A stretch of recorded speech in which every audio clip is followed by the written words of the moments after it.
Good morning. நம்ம இப்போ மீன ராசிக்கான குரு பெயர்ச்சி பலன்கள் டிஸ்கஸ் பண்ணலாம். குருவுக்கு சொந்த வீடு மீனராசி. அவர் வந்து 1st May 2024 5:28 PM மேஷத்துலேருந்து ரிஷப ராசிக்கு பயிற்சி அடைகிறார். மேஷங்கிறது 2வது வீடு குருவுக்கு, மீனத்துக்கு 2லேருந்து 3வது வீட்டுக்கு இடம்பெயர்ந்து செல்கிறார். ஸோ இப்போ 3வது வீட்டுக்கு குரு வர்றதால என்னெல்லாம் பண்ணுவார் அப்படிங்கிறத நம்ம பார்க்கணும். குரு தான் இருக்கிற இடத்த விட பார்க்குற இடங்களுக்கு தான் இப்போ பலன்கள் அதிகம், பவர் ஜாஸ்தின்னு சொல்லுவோம் நம்ம, ஆஸ்பெக்டிங் பிளேசஸ்.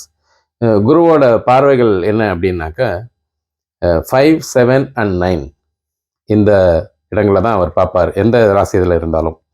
இப்போ ரிஷபத்துலேருந்து 5ஆம் பார்வையாக கன்னியை பார்க்குறாரு. தட் கன்னி ஹேப்பன்ஸ் டு பி ஃபார் மீனராசி 7th place. 9ஆம் பார்வையாக விருச்சிகத்தை பார்க்குறாரு. அந்த இடம் மீனராசிக்கு 9வது இடம். குருவோட 9ஆம் பார்வையாக மகரத்தை பார்க்குறாரு. அந்த இடம் வந்து 11வது இடம் மீனராசிக்கு. ஸோ இப்போது 5, 7, 9ஆம் பார்வைகள் மீனராசிக்காரர்களுக்கு 7, 9, 11 அப்படின்னு அமையுது. இப்போ அந்த 7, 9, 11ஓட பிளேசஸோட கேரக்டரிஸ்டிக்ஸு, அதை குரு பார்க்குறதால என்ன நன்மைகள் விளையும் அப்படிங்கிறது பார்ப்போம். ஸோ 7ங்கிறது கலத்திரஸ்தானம். அந்த இடம் வந்து ஒய்ஃபு, ஹஸ்பண்டாக இருந்தால் ஒய்ஃபு, ஒய்ஃபாக இருந்தால் ஹஸ்பண்டு, இவங்களை குறிக்கிறது.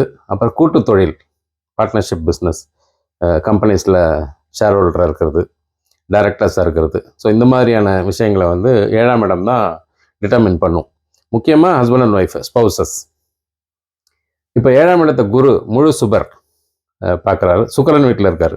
ஸோ சுக்கிரனும் குருவும் வந்து ஆப்போசிட் பார்ட்டிஸுக்கு ஹெட் பண்ணுறாங்க. ஸோ குரு வந்து தேவகுரு, அசுர குரு வந்து சுக்கிரன்.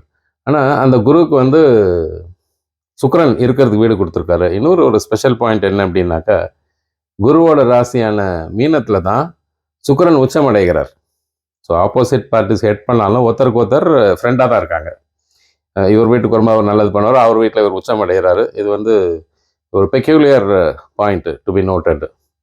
அந்த வீட்டிலேருந்து பாக்கி பேருக்கு என்ன, மற்ற ராசிகளுக்கு என்ன பண்ணுறாருன்றதை பார்க்கணும். இப்போ 7ஆம் இடத்தை குரு பார்க்குறதால so family life will be wonderful. கூட்டு தொழில் சக்ஸஸாக இருக்கும். ஷேர் ஹோல்டிங்ஸில் நல்ல பெரிய அளவில் பார்ட்னர்ஷிப்பு, ஷேர் ஹோல்டர்ஸ், அவங்களுக்குலாம் மானிட்டரி கெயின்ஸ் வர்றதுக்கான வாய்ப்பு வந்து இந்த குரு பயிற்சியில் மீனராசிக்காரர்கள் இருக்குது. அப்புறம் 9வது பார்வையாக 9ஆம் இடத்தை பார்க்குறாரு, அவரோட 7வது பார்வையாக. ஸோ 9ஆம் இடங்கிறது வந்து விருச்சிக ராசி.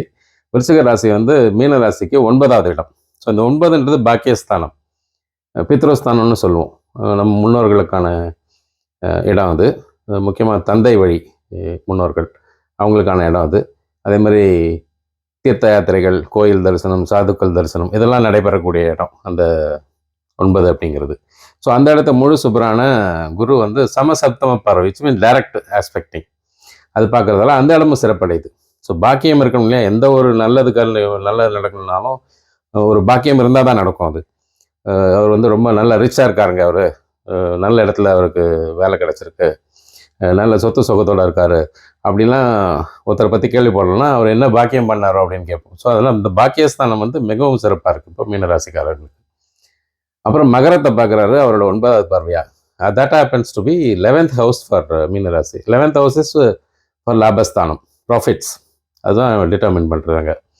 ஸோ அந்த லாபஸ்தானத்தையும், அதாவது குரு தனகாரகன் மற்றும் புத்திரக்காரகன் இந்த ரோலை பண்ணுவார் அவர். தனகாரகன் 3வது இடத்துலேருந்து இப்போது அவர் வந்து லாபஸ்தானத்தை பார்க்குறாரு 9வது பார்வையாக. ஸோ டெஃபினட்டாக cash profits and assets value increase ஆகிறது, இதெல்லாம் வந்து பாசிபிள் இந்த குரு பயிற்சியில். ஸோ இது வந்து குரு பயிற்சி வந்து மிக நல்ல நிலையில் இடங்களை பார்க்குறாரு. 7, 9, 11 very very important places for மீனராசி. இந்த 3 இடமும் அது குருவோட பார்வை அனுகிரகம் கிடைக்கிறதால, குரு பார்வை வந்தாச்சா, குரு பலன் வந்தாச்சான்னு சொல்லுவாங்களே, அதான். இப்போ இந்த 7ஆம் இடத்தை பார்க்குறதால திருமணம் கைக்கூடி வரும். அந்தந்த வயசில் இருக்கிறவங்களுக்கு திருமணம் நிச்சயமாக கைக்கூடி வரும். முயற்சி பண்ணணும். You must try. அலையன்ஸ் இந்த வருஷம் பார்த்து பண்ணலாம் அப்படின்ற முயற்சி எடுத்திங்கன்னா நிச்சயமாக நடக்கிறதுக்கான வாய்ப்பு இருக்குது இப்போது. அப்புறம் வந்து ஸ்லோ மூவிங் பிளானட் சில சொல்கிறோம். So Guru also one of the slow moving planet. ஏன்னா ஒரு வருஷம் எடுத்துக்கிறது ஒருவோட ராசியிலேருந்து மூவ் பண்ணுறதுக்கு. அப்புறம் ராகு கேது அவங்க வந்து head and tail of snake. அவங்க வந்து 1.5 வருஷம் எடுத்துக்கிறாங்க. ஸோ ராகு கேதுவோட மூமெண்ட்டு ரொம்ப இம்பார்ட்டண்ட்டு. அதே மாதிரி சனி சேட்டன் அவர் வந்து 2.5 வருஷம் எடுத்துப்பார் ஒரு ராசியில். அந்த 2.5 வருஷங்கிறது quite long time. So that's why இந்த 4 பிளானட் இருக்கு இல்லையா, குரு, ராகு, கேது மற்றும் சனி. ஸோ இவங்களோட influence on human beings life வந்து வெரி வெரி வெரி வைட்டல். ஏன்னா ஸ்லோ மூவிங் லாங் டேர்ம். அந்த டைமில் வந்து ஒரு ஸ்டேஜஸ் ஆஃப் லைஃப்பை கிராஸ் பண்ணும்போது அந்தந்த பலன்கள் மாறுபடும் ராசிக்காரர்களுக்கு. அதோட மூவ்மெண்ட்டு, பிளானட்ரி மூவ்மெண்ட்டு ஒன்று கிளாக் வைஸில் போகுது, ராகுக்கு அது ஆன்டி கிளாக் வைஸில் போகுது. ஸோ இந்த பர்மிட்டேஷன் காம்பினேஷன்ஸ்லாம் பார்த்து தான் பலன்கள் டிட்டர்மின் ஆகும். ஸோ இந்த அடிக்கடி பார்த்தீங்கன்னாக்கா இந்த குரு பயிற்சி, ராகு கேது மற்றும் சனி பயிற்சி நேரத்தில் you must always consult your astrologer for a small kind of கைடன்ஸுக்கு போயிட்டு வர்றது ரொம்ப நல்லது. ஆக்சுவலாக அவங்க கைட் பண்ணுவாங்க, இப்படி பண்ணுங்க அப்படி பண்ணுங்கன்னு சொல்லி. அந்த கைடன்ஸ் எடுத்துக்கிறது ரொம்ப நல்லது ஃபார் ஹியூமன் பீயிங்ஸு. சரி, இப்போ வந்து இந்த மாதிரி ஸ்லோ மூவிங் பிளானட்ஸோட இன்ஃப்ளூயன்ஸில் ராகு என்ன பண்ணுவார்? ராகு வந்து இப்போ ராசிலேயே இருக்கார், கன்னிலேயே. 1ஆம் இடத்து ராகு வந்து அவ்வளோ சிறப்பானது இல்லைன்னு சொல்கிறாங்க. பட்டு அவரோட பார்வை குரு மேலே விழுது. ஸோ குரு வீடு கொடுத்துருக்காரு ராகுக்கு. ஸோ குருவோட ரோலையும் பண்ணுவார் அவர். ராகுக்கும் எதுக்கும் சொந்த வீடுன்னு ஒன்றும் கிடையாது. தான் இருக்கிற இடத்தையே அந்த வீட்டு அதிபதியே ரோலை பண்ணுவார் அவர். ஸோ குரு வந்து 1ல் இருந்தால் என்ன பண்ணுவார், அந்த மாதிரி பலன்களை அவர் கொடுப்பார். இப்போ ஸோ குரு வீட்டில் இருந்து ராகு குருவை பார்க்குறாரு 3வது பார்வையாக. அதே மாதிரி 7வது பார்வையாக கன்னியை பார்க்குறாரு, பூர்வ புண்ணியஸ்தானம், கலத்திரஸ்தானத்தை பார்க்குறாரு அவர். அப்புறம் வந்து 10ஆம் பார்வையாக அவர் வந்து தனுசு பார்க்குறாரு. ஸோ அது வந்து மானிட்டரி கெயின்ஸு, இன்கம் சோர்ஸை வந்து ராகு பார்வையால் பலன் கொடுக்குறாரு அந்த இடத்துல. அப்புறம் சேட்டன் எடுத்துக்கலாம். இப்போ சேட்டன் வந்து 12ல் இருக்கார், விச் மீன்ஸ் 7.5 years 7.5 சனி ஆரம்பம் இப்போ ஃபார் மீன ராசிக்கு. அதனால் பயப்பட வேண்டிய அவசியம் இல்லை. ஏன் அப்படின்னா சனி வந்து லாபஸ்தானத்துக்கு அதிபதி, விரயஸ்தானத்துக்கு அதிபதி, 11, 12 ரெண்டுத்துக்குமே அதிபதி. ஸோ அதனால் பயப்படணும்னு அவசியம் இல்லை. ஸோ லாபஸ்தானத்து அதிபதி இருக்கிறதால இப்போ 7.5க்கு என்டர் ஆகிருக்கார் 12ல். அப்போ விரயத்தை கொடுப்பார், அதுக்கு உண்டான வருமானத்தையும் வரும் அவருக்கு. வருமானமும் வரும், அதுக்குண்டான செலவுகளுக்கும் இருக்கும். ஸோ சனியோட பார்வை இப்போ வந்து ரொம்ப முக்கியம். இப்போது 7.5 ஆரம்பிச்சிருச்சுன்னா பயம்னா அந்த மாதிரிலாம் கொள்ளக்கூடாது யாரும் பொதுவாக. அப்போது 12லேருந்து அவர் என்ன பண்ணுறார், 3ஆம் பார்வையாக 12, 1, 2ஆம் இடத்தை பார்க்குறாரு. ஸோ தனஸ்தானத்தை பார்க்குறாரு அவர்.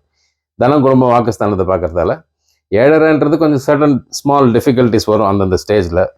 7.5 yearsல முழுக்க கெட்டது நடக்கும்லாம் சொல்ல முடியாது. அந்த மாதிரி யாருக்கும் நடந்த மாதிரியே இல்லை அது. அப்போ 2ஆம் இடத்தை பார்க்குறதால பண வரவு இன்க்ரீஸ் ஆகும், செலவு ஒரு பக்கம் இருந்தாலும் இன்கமும் ஜென்ரேட் ஆகிட்டே தான் இருக்கும் உங்களுக்கு. அப்புறம் 12லேருந்து அவர் வந்து 7ஆம் பார்வையாக 6ஆம் இடத்தை பார்க்குறாரு. ஸோ 6ஆம் இடம் வந்து ரணோரோக சத்துர்ஸ்தானம். அந்த இடத்த சனி தன் பார்வையால் அனுகிரகம் பண்ணி இந்த பிரச்சனைகள்லாம் வராமல் பண்ணுவார். ஸோ எதிரிகள் தொல்லை குறையும், உடம்பு நல்லாயிருக்கும், சுப செலவுகள் ஏற்படுறதுக்கான வாய்ப்பு இருக்குது, கடன் தொல்லை கொஞ்சம் படிப்படியாக குறையறதுக்கு சான்ஸ் இருக்குது இந்த இடத்துல உங்களுக்கு. அப்புறம் 10ஆம் பார்வையாக அவர் 9ஆம் இடத்தை பார்க்குறாரு. 9ஆம் இடம் பாக்கியஸ்தானம். திருப்பி சொன்னேன் நான், இப்போ குருவும் பாக்கியஸ்தானத்தை பார்க்குறாரு, சனியும் பாக்கியஸ்தானத்தை பார்க்குறாரு, பார்வையால் அனுகிரகம் பண்ணுறாரு. 7.5 சனின்றது ஒரு பக்கம் இருந்தால் கூட பார்வையால் அவர் பலம் கூட்டுறாரு அந்த பாக்கியஸ்தானத்துக்கு. ஸோ அதனால் இந்த பாக்கியஸ்தானம் வந்து வலுவடைகிறதால வந்து மிகச்சிறந்த நேரம் தான் இந்த 1 வருஷத்துக்கு பிளானட்டரி மூமெண்ட்டில் குரு பயிற்சி நேரத்தில் மிகச்சிறப்பாக இருக்கும். அதுவும் இல்லாமல் இந்த கேலண்டர் இயரில் வந்து பார்த்தீங்கன்னாக்கா சனியோ ராகுவோ இடம் மாறலை, அதே இடத்துல தான், சேம் ராசியில் தான் இருக்காங்க. ராகு மீனத்துலேயும் சனி கும்பத்துலேயும் தான் இருக்காங்க. There is no change here after for this year. Planetary moment வேறு எதுவும் கிடையாது. ஸோ ஆனாலும் வந்து இப்போ வந்து சின்ன சின்ன தொல்லைகள் வந்தாலும் அது சரி கட்டுறதுக்கு குருவோட பார்வை 7, 9, 11க்கு இருக்கிறதால கேஷ் ப்ராஃபிட்ஸ் நிறைய வரும். அதை வச்சு you will be able to manage. சின்ன சின்ன செலவுகள் வந்தாலும் அதை வச்சு கவர் பண்ணிக்கலாம் நீங்கள் அந்த இடத்துல. ஸோ அதனால் தைரியமாக இருங்க, ஒன்றும் பிரச்சனை கிடையாது. இந்த குரு பயிற்சினால் பிளானட்டரி மூமெண்ட்ஸ் வந்து குருவால் மிகப்பெரிய சாதகங்கள் தான் விளைமொழிய பாதக பலன்கள் இருக்கிற மாதிரி ஃபோர்ஸை பண்ணலை நம்ம இந்த இதில். So 7, 9 and 11 very important for any human being.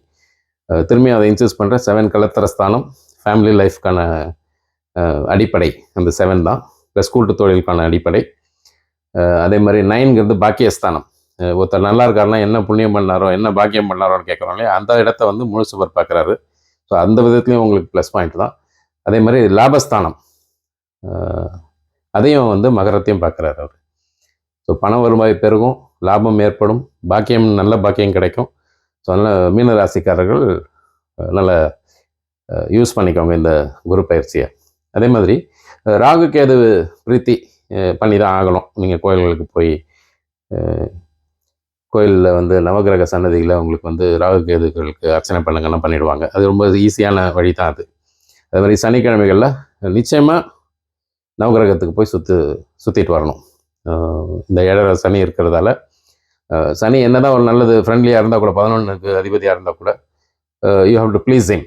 இந்த 7.5 இயர்ஸ்க்கு வந்து முடிஞ்சப்பெல்லாம் we have to visit the temples. போயிட்டு விளக்கு போட்டுட்டு சனி பகவானை தரிசனம் பண்ணிவிட்டு சுற்றிட்டு வரணும் அதில். அதே மாதிரி இன்னொரு முக்கியமான பாயிண்ட், சனி பகவானை வர்ஷிப் பண்ணும்போது நேருக்கு நேர் நின்று பார்க்கக்கூடாது. அது மாதிரி கொஞ்சம் சைடு வேர்ட்ஸாக இருந்து பார்க்கணும். அந்த ஒரு பாயிண்ட்டை மட்டும் ஞாபகம் வச்சுக்கோங்க. அதே மாதிரி குரு பயிற்சி வந்து ஆலங்குடி ரொம்ப ஃபேமஸான இடம். வேர்ல்டு லெவலில் வந்து ரொம்ப ஃபேமஸ். குருஸ்தலம்னா ஆலங்குடி தான் சொல்லுவாங்க. எங்கே இருக்குன்னா கும்பகோணம் பக்கத்தில் வலங்கைமான்லேருந்து டுவர்ட்ஸ் சதர்ன் டைரக்ஷனில் இருக்குது. அதுக்கு போயிட்டு வரலாம் முடிஞ்சவங்க. Not necessarily on the Guru பயிற்சி day, any other day during the year போயிட்டு வரலாம் நீங்கள். அதே மாதிரி குரு இங்கே தக்கோலம் அப்படின்னு ஒரு ஊர் இருக்குது அரக்கோணம் பக்கத்தில்.